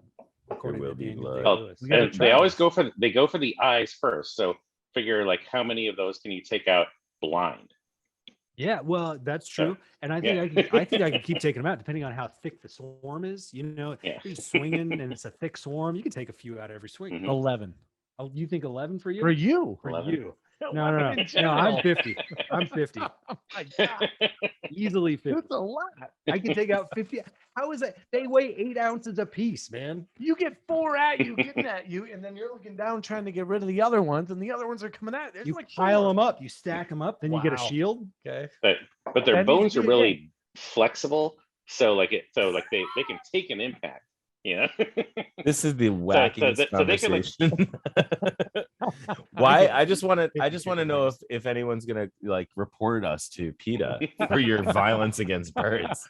Guess what your next beer is? For What's clarification, the Violence how many against birds I can take out? haven't killed 50 birds. I could kill 50 birds. That's all I'm saying. If I was being swarmed. Yeah. If I was being, this is all defensive. Okay, it's all defense. The next beer is the Swarm, and half the proceeds go to PETA. Boom. Swarm. Throw a beer in a bird's face. See what happens. Pretty good name. So Stu, we're going to come to you next week with 3,000 birds. We're going to attack you and see how many you can take out. All right, challenge accepted. Those are some good beers, though, guys. Like the Quicksand, we've never heard. I've never. Here's even another guest, Sophie. Sophie, hi. Is that? But that's not the cat from. That's not the No. cat. No, This that's not Toby. This is Sophie. Ow, her nails are very sharp. Yeah. I have Jensen over here. He's like ready for dinner. So. Oh, there. Yeah, he's Yeah. like, it's time. Yeah. He's ready. That's awesome. So you're drinking Kolsch. I want to talk about the Kolsch. Yes. Yeah. Let's talk about it. Yes. Tell us about the please. name, all that stuff, and we'll So, rock it. you know, a lot of people say, you know, Exhibit A, they think of, we're lawyers or whatever, but there is some, there's, you know, we put a little fun in our names, and the reference Goody Two Shoes started as this kind of nod to innocence. And for me, it was like the beer itself, the style Kolsch is a fairly innocent style. It's kept in its own little world in Germany. It's meant to be there. It's a story about a culture. And, you know, us Americans, we kind of just bastardize everything. So why not take that style and make it here in Framingham and, you know, make our own version of it. But what I really set out to do is create an authentic tribute. You know, this is meant to be our version of what can really be Kolsch, what Kolsch can really be. We take it very seriously. We use proper yeast, we use proper processes and long conditioning times, cool temperatures for fermentation, and, you know, obviously all the highest quality ingredients and traditional ingredients, is in addition to a couple of our little local choices of from Valley Malt, you know, so we put in our own little thing. But the thing that I love about this beer is that it's a brewer's beer. So when brewers come to visit us, they're like, I see your list, just give me the Kolsch. That's the one they want. That's the one they want. They want the brewer. They want the Kolsch. people who know how to make beer. This is the beer they want from you. Yeah, big time. And so, and they come back for it. You know, that's the real beauty for us, is that, you know, it's been rated very high by Beer Advocate. It's been in Wine Enthusiast magazine as one of the top beers of the year. And we've gotten like all these cool industry accolades, and it's not really a consumer's beer, which is kind of funny. Like it's not to say that it isn't, because it's a beautiful beer that everyone, I think, it's kind of got a real easy drinking kind of approach. So anyone could. It's not our highest rated on Untappd. Yeah, it's not our highest rated. It's probably one of our lower rated beers on Untappd. But it gets a 99 on, you know, whatever it got a 96 on Wine Enthusiast, which is like an unbelievably great rating. Yeah. And so, and a 100 by the Bros on Beer Advocate. Yeah, so they gave it a 100 and wrote a really nice piece about the beer, and we've been and it's been, you know, it's been brought up a lot as far as like I said, when brewers come to visit, they ask for the Kolsch. They don't have they have interest in our other beers, but that's the beer they want to make sure they get a chance to taste. And it's also our brewers' beers, like our staff, that's what we drink. You know, it's the one we go to. Yeah. And I think you The guys shift beer. you guys said that this is also won awards, right? It's gotten some awards. It received, I think, a couple medals here and there. I try not to keep. Well, I got a track of silver my medal at a Great International Beer Festival, but then it's got the number 12. It's the highest rate. Yeah. Oh yeah. Yeah, the highest rated beer on. It's the highest rated Kolsch on Wine Enthusiast. That's and then it's got the top was like top 50 beers. The number 12 on top 50 beers of We 2021. got a cheers to that. That's huge. Yeah. Cheers, guys. Cheers. Well done. Cheers. Yes, this is absolutely a very delicious beer, and a style that I agree. I mean, I wouldn't normally necessarily drink. You know, I don't always choose the Kolsch. I am a consumer, and, you know, as Derek said, I'm an IPA guy. I like the hops. Sure. But this is a very tasty beer. This is, I mean, it goes down very smooth. Very easy drinking. Am I tasting any? I don't know, and this might just be me being crazy. Little clove or fruit or anything like that, or is it not clove? I mean, your palate may be like Saturday'd up. Yeah. Could be. But I think the fruit thing, like that, you know, there is some, the hops we use are Tettnang hops. They're very earthy. And when they're and so they're very different from like what you get out of like a Mosaic or a hop that's in an IPA typically. But there's like a little note of lemon. Yeah. Very little subtle. grassiness. I mean, it's very subtle, very subtle, but just very smooth, very easy drinking, very tasty. I mean, honestly, like this is probably I think Wine Enthusiast got it right. This is the tastiest Kolsch I think I've ever had. The thing is with every one of your beers, which is kind of what we look at too, with like obviously anywhere we go to drink, how do I even explain it? It tastes it's smooth. There's no overwhelming. Yeah. There's too much of something or not enough of something. Watered down. Yeah. Well, you know what I mean? Like, well, you saw our logo, trying to right? do too much. You saw our logo. Where is it? There it is. The scales. The scales. Yeah. It's all about balance. You're talking about balance, And I don't care if you're like if you're brand new to beer, if you're been drinking beer forever, you notice that right away. Like this is perfect. Yeah. You get, I mean, I went on a beer tour in Colorado about a year and a half ago, and we went to breweries of all sizes. We didn't go to Coors because I just had no desire to go there, but we went to all different kinds, and there were some very small breweries who made some really good stuff. But there were also some small breweries who are clearly trying to make a name for themselves by trying to do too much in certain things. It happens. They were trying to do some weird flavors. They were trying to do some, things that really, like, I mean, it just left a bad taste in my mouth. And I won't name names because, like, I have no desire to do it. They'll learn, hopefully, and they'll get better. But I mean, the stuff that you guys are putting out, everything is smooth. Everything is delicious. Yeah. And I have thoroughly enjoyed it. And I haven't even tried all of the different beers that you guys have sent over. You've tried what, 3 of them? That's it. Did we send them Hair Razor? Yep. You guys- Yeah, I sent we got Hair the Razor. Yeah, Hair Razor. Yeah, we Try have that. the Try 5 that one cores. later. Yeah. I thought so- the 5 cores plus Saturday. So you should have like Goody Two Shoes, Cat's Meow. Cat's Meow is like our #1 seller. That's Okay. our hazy, hazy New England style IPA. Yep. Just a Kitten. Hair Razor's the double IPA. That one's got a really nice punch at 8%. And then Briefcase Porter, which is one we love to talk about as well. And then Saturday. So Just a really great lineup. I mean, and that was what I was impressed about too, because of everything that I've tasted so far, there are multiple different styles, and you guys are doing well with a lot of different styles, because a lot of breweries will be very good at one style, but to be able to bring it to life in different ways, really, really great.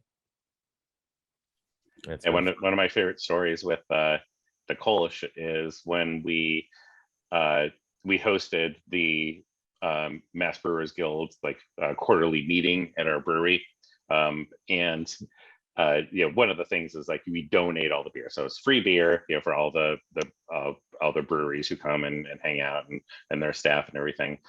So we're just like we're ringing everything up just so we know what the total is, but we're serving free beer. 98% of everything we poured that day was Kolsch. Nice. and then there was the rest was just like a few IPAs and some of the Imperial Stout. Like people wanted to try something different, but everyone's like, I got to try the Kolsch. I want the Kolsch. That's all I want to drink. And it's funny. That was all the other breweries. Might have been different.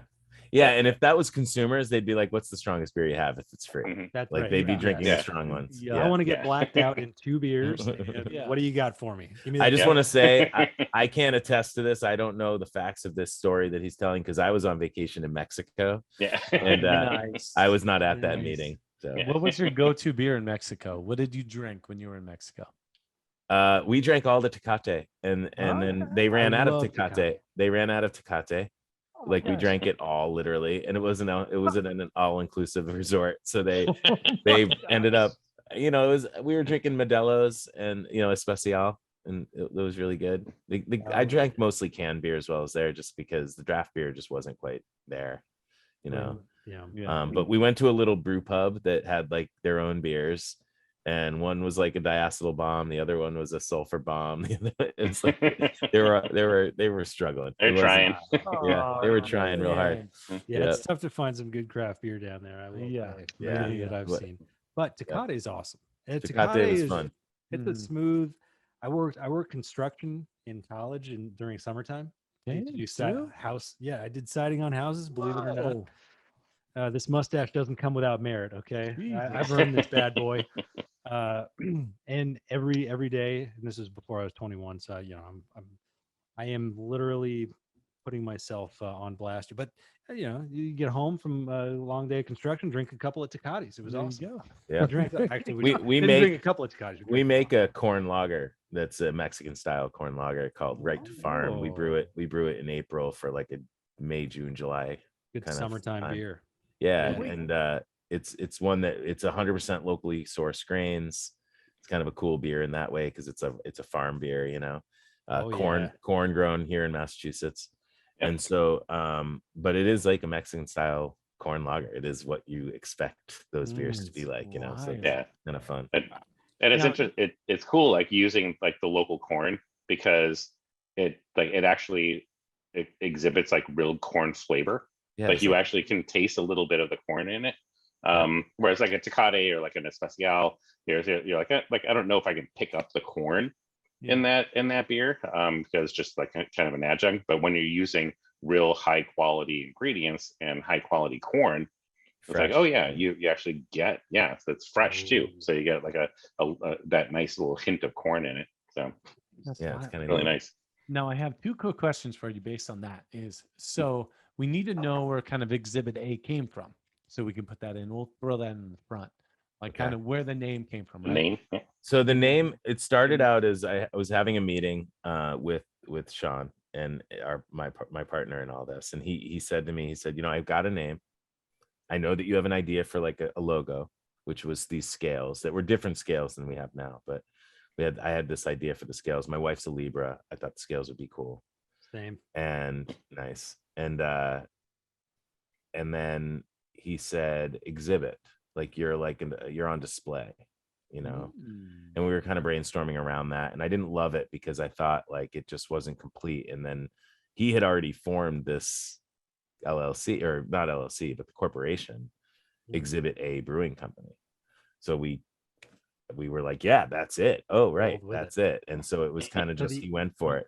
And it was based on this idea of being on display, telling stories. And like, we like to say that every story ends with Exhibit A, begins with Exhibit A. I mean, right. Sorry. Every story begins with Exhibit A. So like, there is this kind of multifaceted reasoning behind it. And in addition to being kind of plucked from thin air based on this idea that like, as a brewer, I'm the fish in the fishbowl, and I am very much a presentation in my own way, so that's kind of where it came from. Yeah, that's cool. It's got a lot of different meanings. It's got, I mean, you can take it how it is, like everybody else. Well, even if you we were talking about like beer labels earlier, like even if you look at like your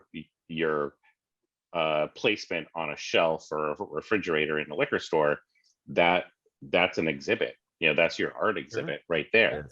I'm not having my labels shown in a gallery, in Boston somewhere. My gallery is every freaking liquor store, that's showing my art. 1,500 of them. 1,500 liquor stores. In the refrigerator. That's my art. That's my gallery. That's my exhibit. Well, have you guys considered at all using some of your can art as like NFTs? Have you dabbled at all in that game? That's Kelsey's department. Yeah. Hey, they're selling for millions of dollars, man. I'm just saying. I need to figure it out. So like I could probably make them. I don't know how to sell them. So I think my sister might be able to help us because she is like selling that shit right now and doing all sorts of crypto. She's making money.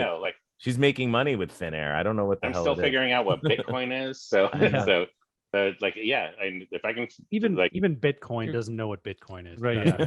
Let's get It's funny you say the art though, because we did have a guy on and he called beer liquid art. Which is really cool, right? Like it is. One of the first beer festivals that Beer Advocate did in Massachusetts was called The Art of Beer. Yeah, that's cool. And it was one of the early festivals in like 2001 or something. And it was pretty cool. Yeah, and it's very much might have been personal the 90s. expression. Might have been the 90s. I'm not sure. Yeah, culture. It's a full culture. No, this is another quick thing just to touch on so we can put it in the edit. Just because that's where my mind's at, right? He's already 'Cause I'm thinking. He's editing. already thinking how it all comes together. I know you guys have a big kind of brand. We've kind of touched on it, but we haven't really talked about it. Is you guys have this whole farm to beer kind of mentality, right? So Mhm. can you explain that to me? Yeah, the Northeast Grain Shed Alliance was formed 2 or 3 years ago. There's now many members. I don't even know how many members there are, but it ranges from bakeries, breweries, distilleries, and millers, and then of course the grain farmers and the researchers and the educators and retailers that support this initiative. And we've created a project called the Square Foot Project. And the Square Foot Project, on I think it's April 2nd, there's going to be Square Foot Saturday of 2022, and that is a day for us to drink beer with locally sourced grains, right? So this can of beer, call it kitten, call it shoes, whatever you want, ranges, a pint of beer will range anywhere between 1 and 6 square feet of grain, like of farmland that you grow the grain on, right? So you've got 1 to 6 square feet. So figure on average 3 to 4 square feet of farmland to create this can of beer. If that's locally sourced grain, that's a lot of farmland here in Massachusetts or New York or Maine or Connecticut or wherever you're growing. So we took it upon ourselves to kind of be able to measure that and talk about it and say that this case of beer is 50 square feet of grain of farmland.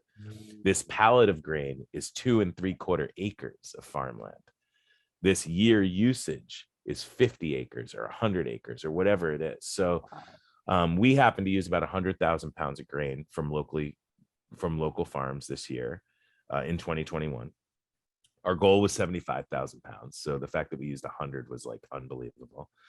And what it says to us every day is that the supply chain, who grows our stuff, who processes our stuff, matters. It matters to us as users, it matters to us as business operators, and it matters to us as drinkers. And so for me, I see it as a massive value to our beer. I think it's a huge opportunity for us to support local farms, local processors, local truck drivers, because the grain isn't coming from the Midwest, it's coming from New York, and it's coming from Massachusetts. I happen to also be really good friends with our local maltsters we talked about earlier, Andrea and Chris, and their head maltster Margot. Maltsters. Yeah, she used to deliver grain to my house. Now we get 2 to 3 pallets at a time, so it's a little heavy to bring in the van again. But and they've grown while we've grown, and they supply a lot of breweries and distilleries with products for making beers and spirits. So I think it's just a win-win. We talk a lot about how the supply chain is fractured in our meetings, because what used to take me 6 weeks to get now takes 15. Wow. And like call me and like that's locally or regionally. No, I'm saying like if I'm ordering something from like Europe or something, and I'm like, we got tomorrow we get we also use grains from Europe. So so I'm not just saying I'm only using locally sourced grains. It's just we're not quite there, but but like the grains we get from Europe, we actually have a trailer showing up tomorrow. I ordered that trailer in the end of August. Wow. So 2021, right. I ordered grain last week from Valley Mall. It'll be here on Wednesday. Dang. You know what I mean? It's like, and they're making it to order. This local sourcing as much. We as want to possible. support it because we think that it is absolutely the future, because there is no way that we can sustainably keep getting stuff from Europe and have it still be cost effective. Absolutely. Think about like the freight, and the freight alone is making it very difficult to but even the carbon footprint too. And the environmental impact for sure. And that's a huge part of it. And why get grain powered drones just going back and forth from Europe to Boston every like 2 hours with pallets. Somehow these drones can carry pallets. We're not talking about those 2-pound drones. We're talking about the big boys, the ones that the military. These aren't the Amazon drones. And speaking about that, like the supply chain is fractured. Like my Prime order didn't get here today. I mean, it'll be here tomorrow, and I ordered it this afternoon. Oh, If yeah. Amazon's not on Should have been time, here today. if Amazon's not on time, something's fucked Yeah, up. there's something missed. No, it's a problem. No, it's totally true. But we do That was care about amazing, that dude. stuff, and I'm super proud of the committees that we've created and the group of people that we've put together. We're doing a collaboration beer. I guess this is technically maybe the first announcement. We haven't told anyone about it, but we are doing a collaboration beer at a friend's brewery in New York, where it's a square foot beer. It's like 100% New York grown grains, malted with at Hudson Valley Malt and also Valley Malt. And so we're getting some fun brewers together. We're going to brew that beer February 17th and release it sometime 6 to 8 weeks later for Square Foot Saturday. Can you name any breweries, That's or are badass. you keeping this kind of like on the down low for right now? I don't know if I'm going to name any breweries. I think I'll keep that on the Hey, down keep low. the mystery alive. Not yet. All right. I mean, I could name them, but I think there's a few that I don't want to miss, and I don't remember Oh, so everybody there's, else. yeah, like multiple that we're talking about. That's There's good. there's amazing. there's 5 breweries, I think, maybe. Whoa, Okay. a 5-beer collaboration. Yeah. That's And then we're gonna keep brewing maybe a variation of that beer at all of our breweries throughout the year. So we'll And brew it so multiple times. the question then is for you guys as we kind of bring the show to a close, Yeah. will people be able to order those beers also in your direct consumer fulfillment? Once we brew the one at our brewery, yes. Yes. But not Awesome. the one that's brewed at the brewery. Gotcha. Because Go of brew the variation. distribution, logistics, and all that. Yeah. Yeah. Although Right. they may sell direct, although that brewery, I know it's like kind of like a go to their brewery to pick up the beer kind of place. Okay. So they sell most of their beer from their brewery. Okay. I don't think they do mail order brewery. Okay. Well, beer, when but- you guys have that ready, remind us again which states you can send beer to. 'Cause Virginia, This is important, and Nebraska. we're gonna add Virginia. Nevada to the list soon. I'm Yeah. assuming. Virginia, Nebraska, Pennsylvania, District of Columbia, New Hampshire, Vermont, and I believe that's it. and Massachusetts, but we And don't Massachusetts, do a yeah. lot here. And also in addition to those markets, we also sell beer in California and Arizona Yes, I saw And that Japan. on the list. and Japan. And Japan. And Wait. if you look, yeah, Skipped over Nevada and you go went California, to Japan. skip over yes, the- Arizona. Let's go. we Japan. have a lot of fans in Japan. I mean, look at our Instagram. Like every other post is someone in Japan checking our beer in. So That's it's- wild. We're yeah, big in Japan. They're big in Hey, Japan. that's yeah. Out of Framingham, Mass, they are big in Japan. And soon, after this podcast is released, Be huge here Huge in Nevada. Yes. There's going to be some in all demand. the senior citizen homes all around. Yes. What's that bar? What's that bar that's it's in the Venetian? Yeah. It's like the Oh. Well, I can't remember the Venetian name. I used to go. it's a really good beer bar right inside the Venetian. I drank Dre Fontaine there. I drank cask beer there. I drank all sorts of interesting Did things. you ever have Sin City Brewing while you were in Yeah, Venetian? yeah, I drank Sin City. Okay, yeah. Yeah. Oh yeah. At And Monte then- Carlo. And by the way, the next time you guys come to Vegas, you'll have to let us know. There is now a Yeah. brewery row Yep. downtown I heard that. Yeah. by Yeah. Fremont Street. So Amazing. it would literally when I moved here in 2011, and you were here before me, Mm-hmm. but when I moved There here in was 2011, one there were brewery. like 3. There was Yeah. one to 3 breweries, and now Yeah. it's exploded. And That's cool. I'm happy to say a lot of them are very good. And Yeah, so that's awesome. we'd love to show you around when you guys come out. That sounds amazing. Yeah. Now, quick note, just tell everybody where they can kind of find you guys as far as, social media, all that fun stuff. So, So you can find us on exhibit-a-brewing.com. That's our main website. We are Exhibit A Brewing on Facebook, Exhibit A Brewing at Exhibit A Brewing on Instagram and Twitter. So all of those places. I love And it. we're now on TikTok too. So Are we on all of a TikTok? sudden, if you're on TikTok, we post stupid stuff on TikTok. So That's where the best content is. yeah. And if you live in Japan, enjoy the free or enjoy the Mhm. beer. yeah. Nevada, sorry guys, they're not there. Yeah. yet. But Yes, but you guys have one of my favorite restaurants Lotus of Siam. Oh, Lotus of Siam. yeah. Yeah. This place is incredible. My wife Man. is obsessed with Lotus of Siam. It's in the fact, shittiest part of town in a terrible plaza, and Oh, it's yeah, like yeah. the greatest Thai food you'll ever have. You want to order for delivery if you can, but Yeah. if you have to go there, you go there, and it's worth it. It's our first stop. Every trip we've taken 6 years in a row Yes. was That's first stop was awesome. there. Yeah, and then some other sushi joint that I don't remember the name of it, but Oh, dude. like near Chinatown. But There's a lot of good Yeah, sushi. Chinatown's Around, but yeah, Chinatown's, fantastic. yeah. yeah, scary. But guys, seriously, like you are like amazing. You guys are You- creating a lot of great it's- stuff. It's nuts. Yeah, you're creating amazing stuff. You sent us all this fantastic beer that we can't even. I mean, You're working on crap. sustainability. yep. Your can sustainability art's is huge. incredible. You just made 2 fans. Yep. Nice. And for all of our 3 listeners out there, you got those guys too. 5 So- fans. We got 5. Woo. 5 more.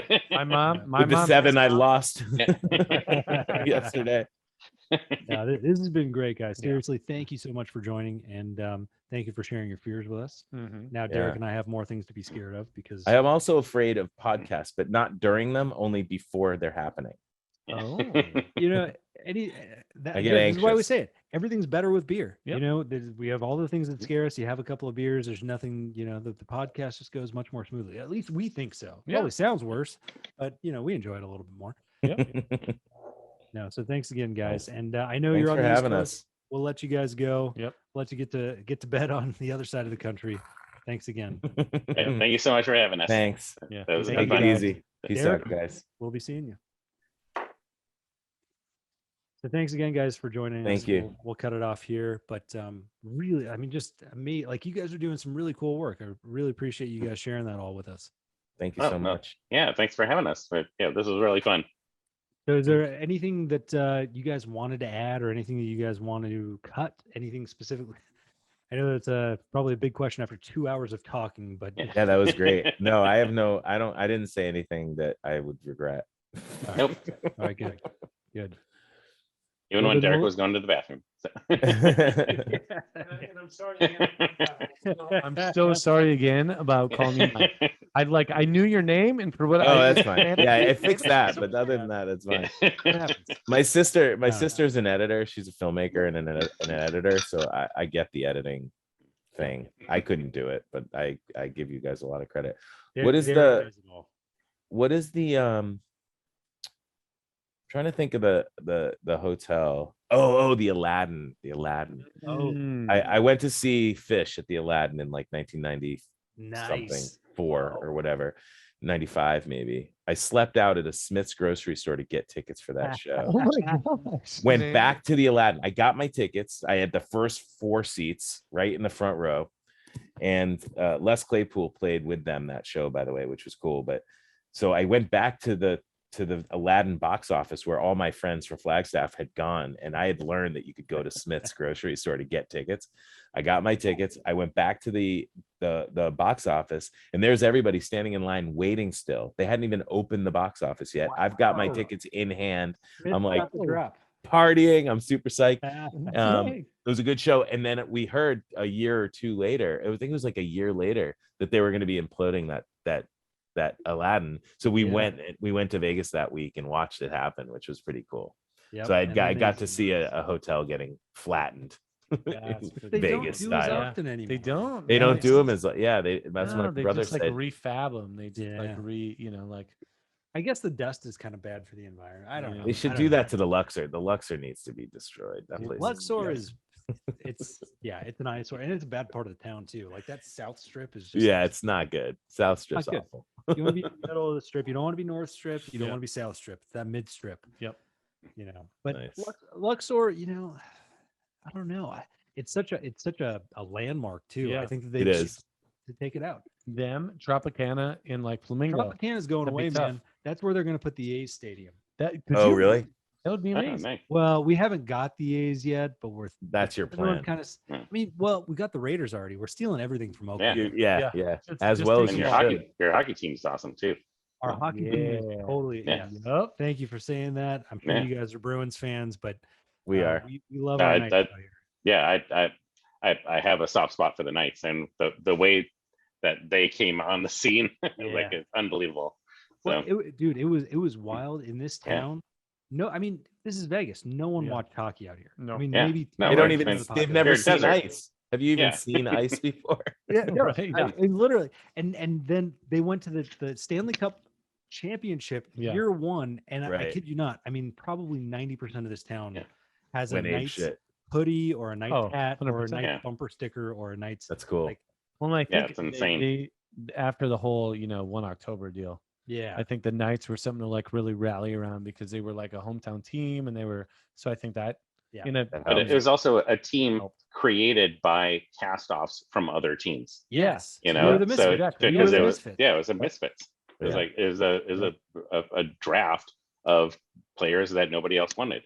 Yeah. And literally, to go to the Stanley Cup Finals, it's just amazing. Like it was it's such a totally- Cinderella story. Yeah. It was, I mean, other than Marc-Andre Fleury, who was like just the perennial all-star. Yeah. Right. Arguably one of the But- best. But you had William Karlsson, who scored 40 goals that season. I mean, like, and this was like a probably a second or third line player at best, on any other team.